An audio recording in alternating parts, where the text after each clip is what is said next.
Welcome back to another Explainer. Today we are unpacking something absolutely massive.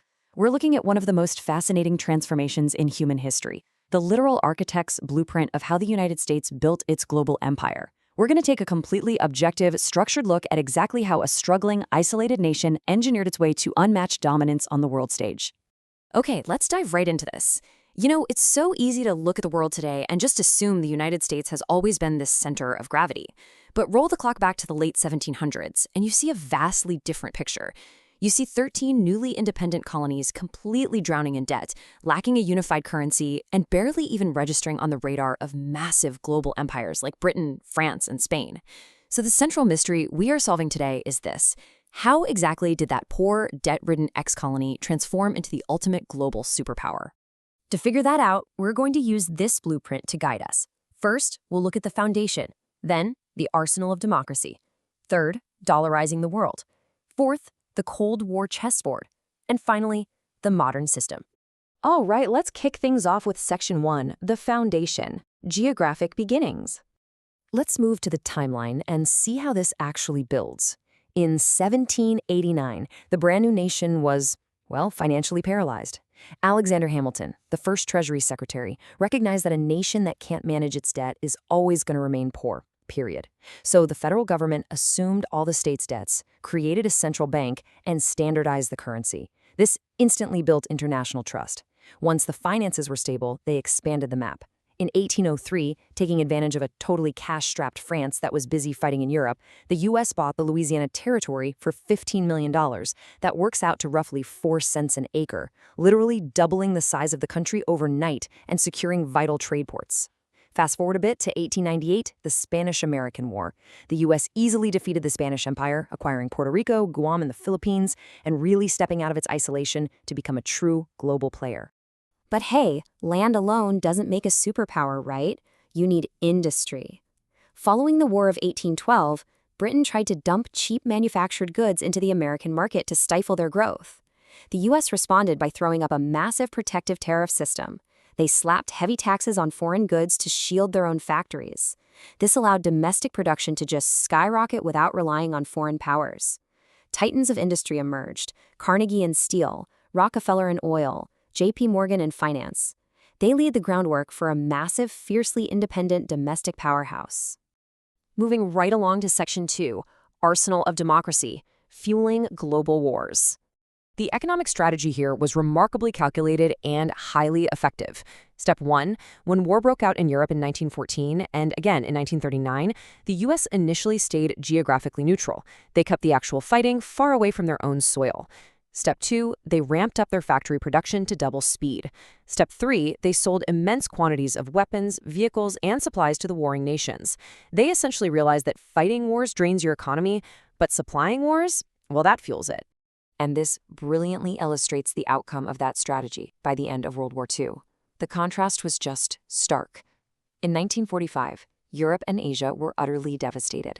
Major cities were reduced to rubble and their economies were completely shattered. But the American mainland? It was virtually untouched. Not only were their factories intact, but they were booming, having expanded massively to meet all that wartime demand. Because all those warring nations had to pay for those American supplies, the wealth of the world essentially flowed right across the Atlantic. Just look at the sheer size of this slice here. By 1945, the United States hoarded a staggering 66%, 2/3 of the entire world's gold reserves. They held half of the planet's industrial output. They possessed the money, the manufacturing, and a totally untouched homeland. Which brings us to Section 3, Dollarizing the World, Institutional Power.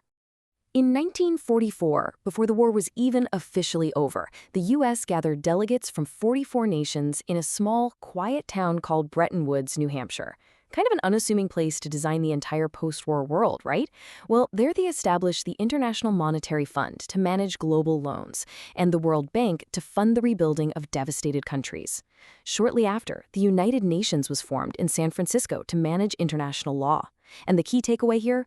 All of these institutions were established securely under an American financial and diplomatic umbrella. So the crucial point is how they structured the money. The U.S. offered to help rebuild Europe and Asia, absolutely, but the loans would be given in U.S. dollars and they had to be paid back in U.S. dollars. Because the U.S. held all the gold, the dollar became the bedrock of the global economy. By mandating that international trade, particularly the oil trade later on, be conducted in dollars, America locked in some serious long-term leverage. Think about it. If you want to trade in the world, you need dollars, which means the U.S. gained indirect control over global commerce. And beyond just the financial architecture, they secured the intellectual architecture. During the chaos of the wars in Europe, top-tier talent, brilliant scientists and businessmen fled their home countries.